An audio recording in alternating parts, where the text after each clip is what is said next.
जंगल की एक पुरानी हवेली में लाल लिबास पहने एक खूबसूरत डायन बैठी थी। वो उस राजकुमार की तलाश में थी जो एक श्राप के कारण कबूतर बन चुका था। उसके पास बैठा शिकारी उसकी बात ध्यान से सुन रहा था। मुझे वो कबूतर चाहिए, किसी भी हालत में। डायन, मैं कैसे भी करके लाऊंगा उस कबूतर को, लेकिन आप मुझे मेरा इनाम जरूर दे दीजिएगा। हाँ, तू अपने इनाम की चिंता मत कर शिकारी। मैं उस कबूतर की बलि देना चाहती हूँ।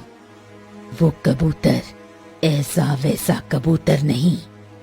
मेरे हाथों से वो कबूतर धोखे से उड़ गया, नहीं तो मैं सबसे शक्तिशाली डायन होती।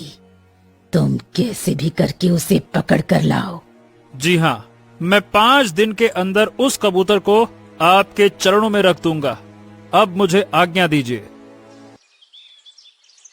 एक गांव में गौरी नाम की एक लड़की रहती थी। एक सुबह वो जंगल में जड़ी बूटियां लेने गई। पत्तियों के बीच उसकी नजर एक छोटे से कबूतर पर पड़ी। वो चुपचाप बैठा था। उसकी आंखों में अजीब सी उदासी थी, जैसे वो कोई गहरा राज छुपा रहा हो। गौरी ने जैसे ही कबूतर की ओर हाथ बढ़ाया, वो फुर्र से उड़ गया।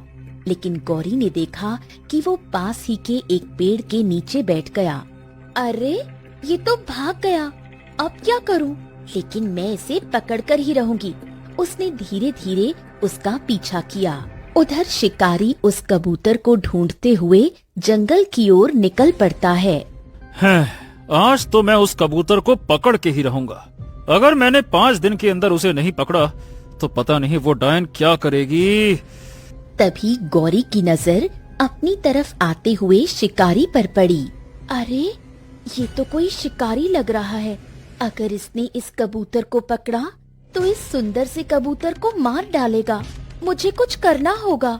देखता हूँ कहाँ है। आज तो ये कबूतर मेरे हाथ लगेगा ही। इसकी कीमत से मैं अमीर हो जाऊंगा। और वैसे भी उस डायन को बोल कर आया हूँ। गौरी समझ गई कि कबूतर खतरे में है। मुझे कुछ तो करना ही होगा, नहीं तो ये प्यारा कबूतर मारा जाएगा। ऐसा करती हूँ, एक पत्थर उठाकर दूसरी दिशा में फेंक देती हूँ। उसने तेजी से एक पत्थर उठाया और शिकारी का ध्यान भटकाने के लिए उसे दूर फेंक दिया। पत्थर की आवाज से शिकारी दूसरी दिशा में भागा। तभी कबूतर गौरी के कंधे पर बैठ गया और गौरी उसको अपने घर ले गई। डर मत छोटे मित्र, मैं तुझे कुछ नहीं होने दूंगी। अगर मैं ना होती तो ये शिकारी तुझे मार देता। आज तो जड़ी बूटी लाई ही नहीं, कल मुझे जड़ी बूटी लानी होगी, नहीं तो गांव वालों का इलाज कैसे होगा। लेकिन मैंने इस कबूतर जैसा तो कोई दूसरा कबूतर नहीं देखा है, ना ही हमारे गांव के जंगल में है। लेकिन ये कहाँ से आया होगा? चलो, मुझे क्या, बेचारा बच गया, इतना ही काफी है। मुझे काका को बताना चाहिए। काका, देखो ना, ये कबूतर मुझे जंगल में मिला। एक शिकारी इसे मारने वाला था, लेकिन मैंने अपनी चतुराई से उस शिकारी को भ्रमित कर दिया। गौरी, तुमने बहुत अच्छा काम किया बेटा। लेकिन ये कबूतर कोई साधारण कबूतर नहीं लगता। जरा इसे संभाल कर रखना। हाँ काका, इसे हमेशा अपने साथ रखूंगी। उस रात जब चांद निकला तो गौरी ने देखा कि कबूतर अचानक बेचैन हो उठा। अरे, इसे क्या हुआ? मुझे इसको देखना चाहिए। गौरी पास जाती तब तक वो खिड़की से बाहर उड़ गया और जंगल की ओर बढ़ने लगा। नहीं, ये इतनी रात में जंगल की तरफ क्यों जा रहा है? मुझे इसका पीछा करना चाहिए।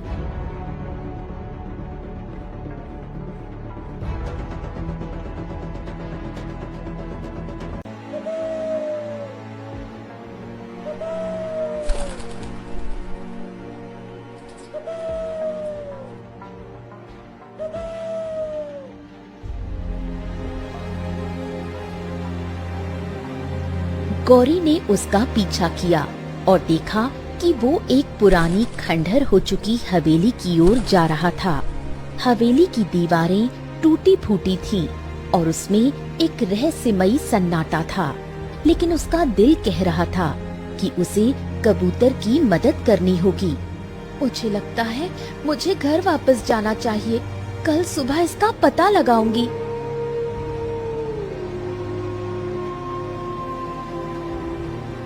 मुझे ऐसा क्यों लग रहा है? इसके पीछे कोई राज छिपा है। चलो अब आराम से सोया जाए, कल सुबह उसका पता लगाना होगा।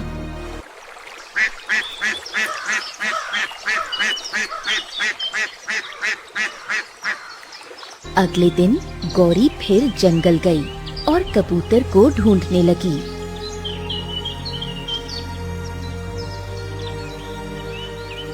वो हवेली के पास पहुंची, जहां उसे एक बूढ़ा साधु ध्यान मग्न बैठा मिला।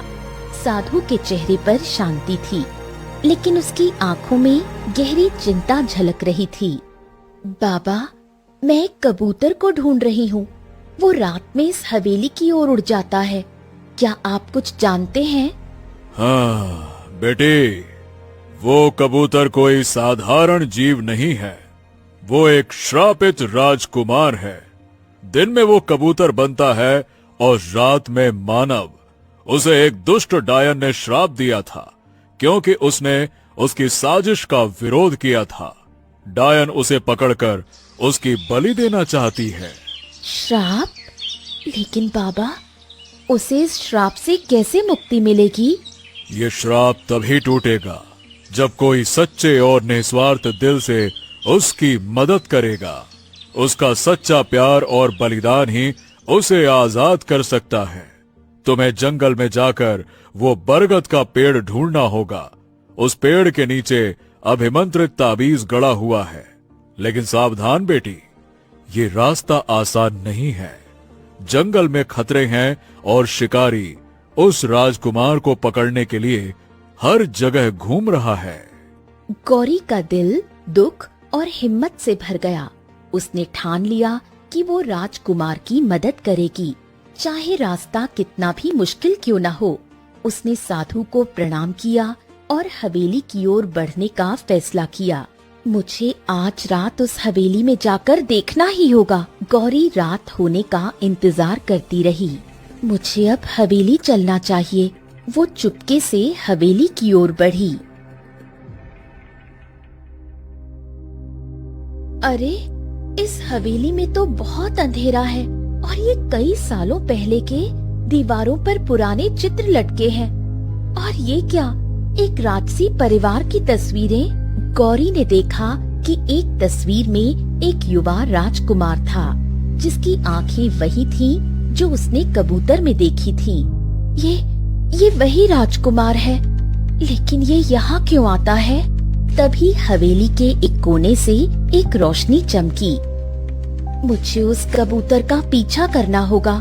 गौरी ने देखा कि कबूतर एक पुराने तहखाने की सीढ़ियों की ओर उड़ रहा था। वो उसका पीछा करती हुई तहखाने में पहुंची, जहां एक चमकता हुआ तालाब था। कबूतर की आकृति बदलने लगी। गौरी की आंखों के सामने कबूतर एक सुंदर लंबे चौड़े कद के राजकुमार में बदल गया। उसकी आंखें उदास थीं और चेहरे पर एक गहरी थकान थी। तुम कौन हो और यहाँ क्या कर रही हो? ये जगह सुरक्षित नहीं है। मैं गौरी हूँ। मैं तुम्हारी मदद करने आई हूँ। साधु बाबा ने मुझे तुम्हारे श्राप के बारे में बताया। मैं तुम्हें आजाद कराना चाहती हूँ। हाँ गौरी, तुम नहीं जानती कि ये कितना खतरनाक है। डायन की शक्ति बहुत बड़ी है। देखो, मेरे कारण तुम किसी मुसीबत में पड़ सकती हो। आप मेरी चिंता ना करें, मैं ठीक हूँ। हम उस डायन के श्राप को तोड़ सकते हैं। गौरी ने राजकुमार को विश्वास दिलाया कि वो डरने वाली नहीं है। तभी तहखाने में एक ठंडी हवा चली और एक भयानक हंसी गूंजी और डायन प्रकट हुई।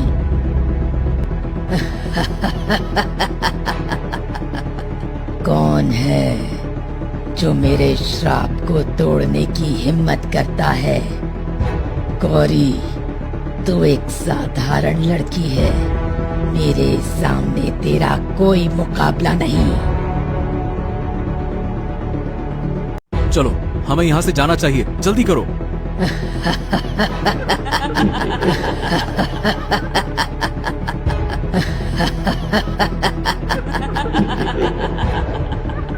गौरी और राजकुमार तहखाने से बाहर आ गए। हमें क्या करना चाहिए? मैं तुम्हें अकेले नहीं छोड़ सकती। हाँ, गौरी, तुम्हारी हिम्मत मुझे नई उम्मीद दे रही है, लेकिन हमें डायन का सामना करने के लिए कुछ और चाहिए। साधु ने कहा था कि एक प्राचीन अभिमंत्रित ताबीज है जो जंगल के सबसे पुराने बरगद के पेड़ के नीचे छुपा है। अब हमें वो अभिमंत्रित ताबीज ढूंढना होगा। हाँ राजकुमार, मुझे भी साधु बाबा ने ये बात बताई है। हमें सुबह ही उस बरगद के पेड़ को ढूंढने निकलना होगा। हाँ, लेकिन मैं सुबह होते ही कबूतर में बदल जाऊंगा। गौरी और राजकुमार ने फैसला किया कि वो अगली सुबह बरगद के पेड़ की खोज में जाएंगे, लेकिन रात गहरी हो रही थी और जंगल में खतरे बढ़ रहे थे। शिकारी के कदमों की आवाज नजदीक आ रही थी। हमें घर चलना चाहिए। हाँ, इससे पहले कि वो शिकारी आ जाए, हमें घर जाना चाहिए। चलो। कुछ समय बाद गौरी और राजकुमार घर आ गए।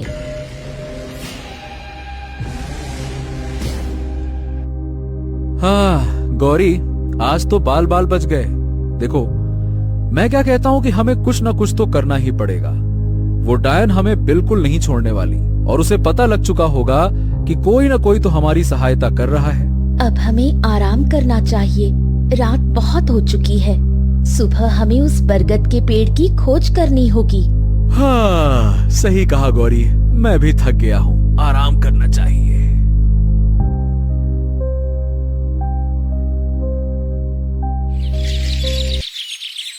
सुबह की पहली किरण के साथ गौरी और राजकुमार ने जंगल के सबसे घने हिस्से की ओर कदम बढ़ाए। राजकुमार, जो अब फिर से कबूतर के रूप में आ गया, तू चिंता मत कर मेरे दोस्त, हम उस बरगद के पेड़ को जरूर ढूंढ लेंगे।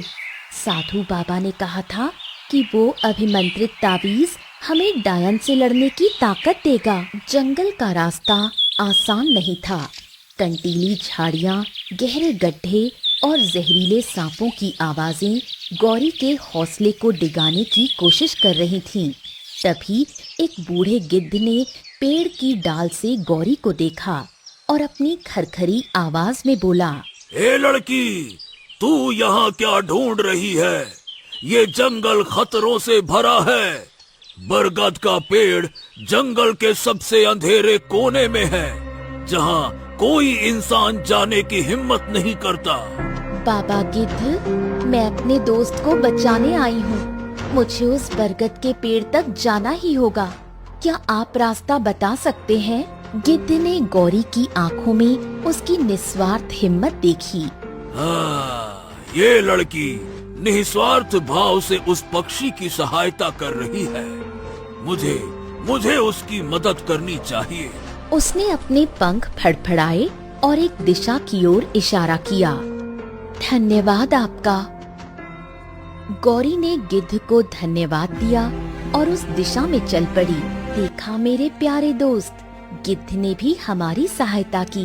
अब देखना, हमें वो पेड़ मिल जाएगा। कई घंटों की यात्रा के बाद गौरी और कबूतर एक विशाल बरगद के पेड़ के पास पहुँचे। पेड़ के नीचे ठंडी छाया फैली हुई थी और उसकी टहनियों से हल्की सी पत्तों की सरसराहट सुनाई दे रही थी। गौरी ने देखा कि पेड़ की जड़ के पास एक प्राचीन पत्थर की मूर्ति रखी थी, जिस पर कुछ शब्द लिखे थे। जो सच्चे दिल से आएगा, वही इस मंत्र को पाएगा। अपनी सबसे कीमती चीज का बलिदान दो, तब जादू का दरवाजा खुलेगा। गौरी ने देखा कि पेड़ की जड़ के पास एक प्राचीन पत्थर की मूर्ति रखी थी, जिस पर कुछ शब्द लिखे थे। जो सच्चे दिल से आएगा, वही इस मंत्र को पाएगा। अपनी सबसे कीमती चीज का बलिदान दो, तब जादू का दरवाजा खुलेगा। गौरी का मन भारी हो गया। उसकी सबसे कीमती चीज क्या थी?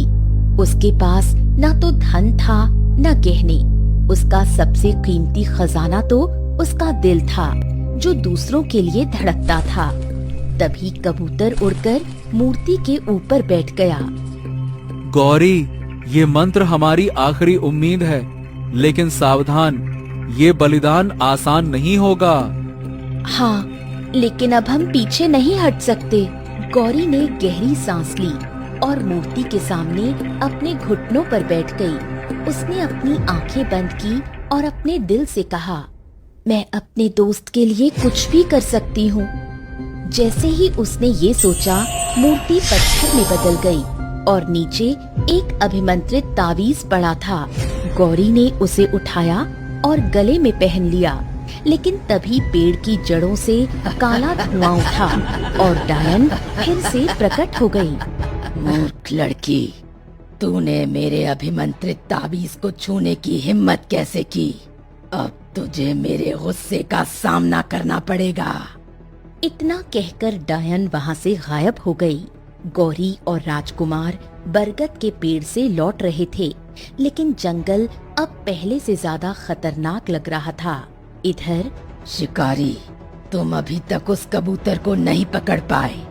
हाँ डायन, मैंने बहुत कोशिश की, लेकिन पता नहीं वो कबूतर कैसे न कैसे बच ही जाता है हर बार। मुझे कुछ नहीं सुनना। अगर तुमने 3 दिन के अंदर उस कबूतर को नहीं पकड़ा तो तुम्हें ही कबूतर बना दूंगी। जी जी, मैं कुछ भी करूंगा, लेकिन उस कबूतर को पकड़ कर लाऊंगा।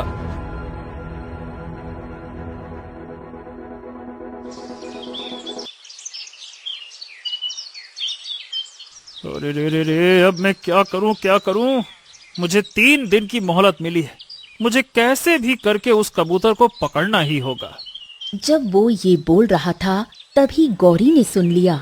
हे भगवान, मुझे लगता है उस डायन ने उस शिकारी को मेरे पीछे भेजा है, ताकि हमें ढूंढ सके।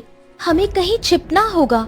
कबूतर गौरी के कंधे पर बैठा और गौरी एक गहरी खाई की ओर दौड़ी। खाई के पास एक छोटी सी गुफा थी, जहाँ वो छिप गई।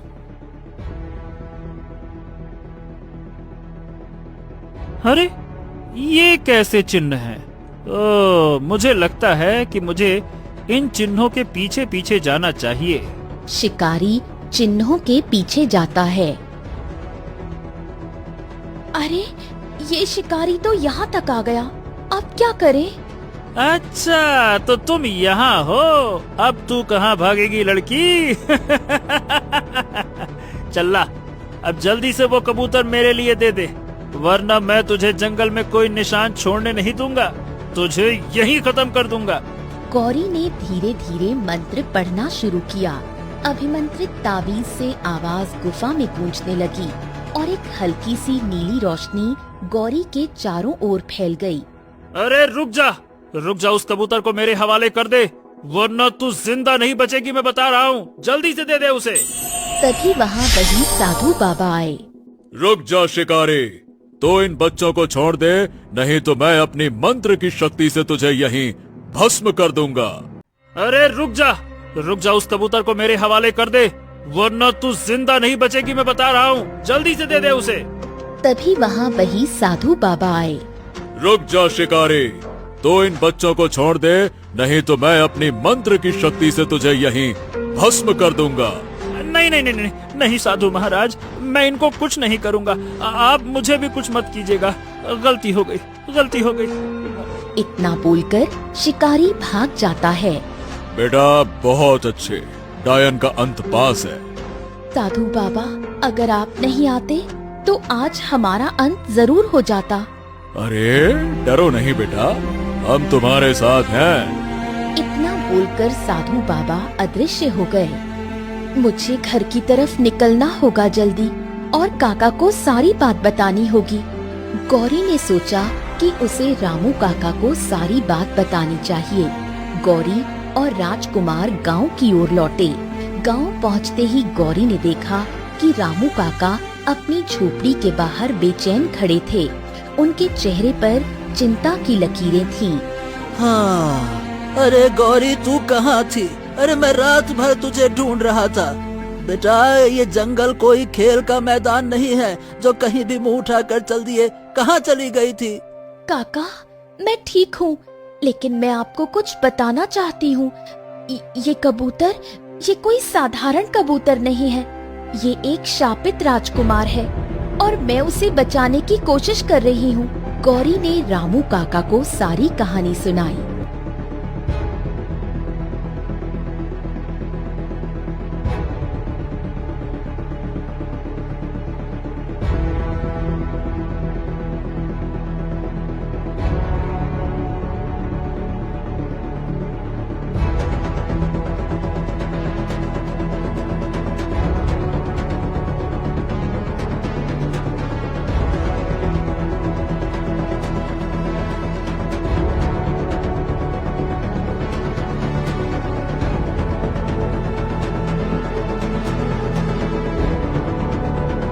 रामू काका की आंखें आश्चर्य और डर से भर गईं।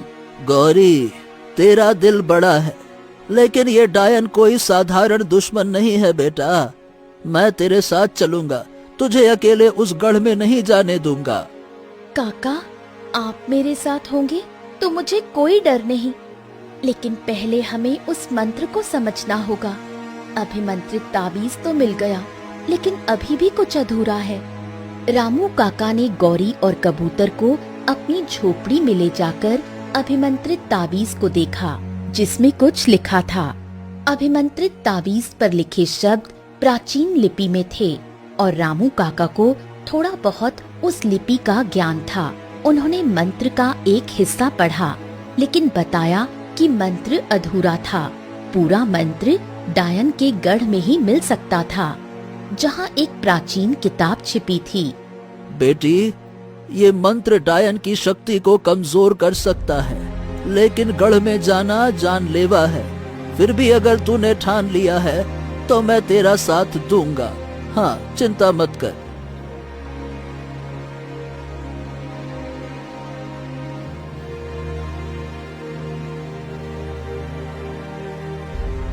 हमें आज रात ही इस कार्य को करना होगा।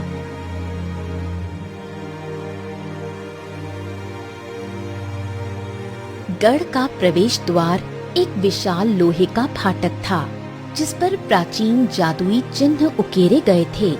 गौरी ने मंत्र पढ़ा और अभिमंत्रित ताबीज से एक जादुई रोशनी निकली, जिससे फाटक टूट गया।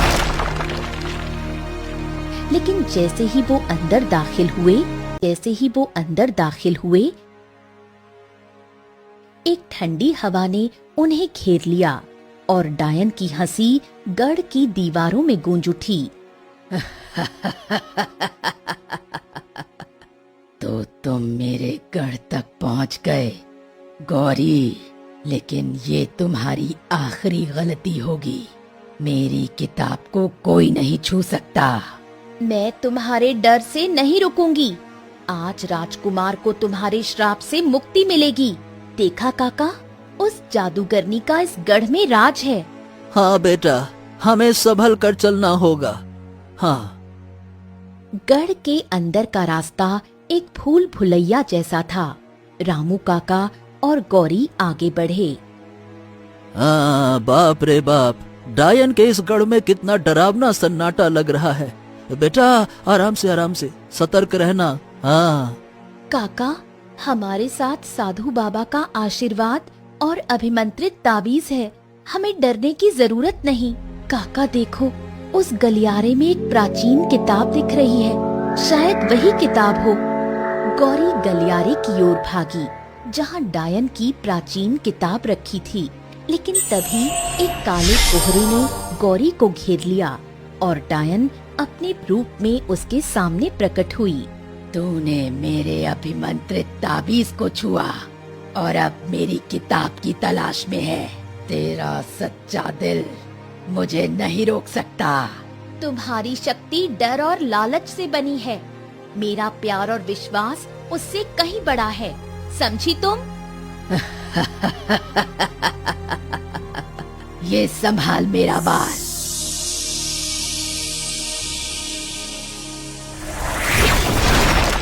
डायन ने एक काला जादुई गोला फेंका, लेकिन गौरी की रोशनी ने उसे नष्ट कर दिया।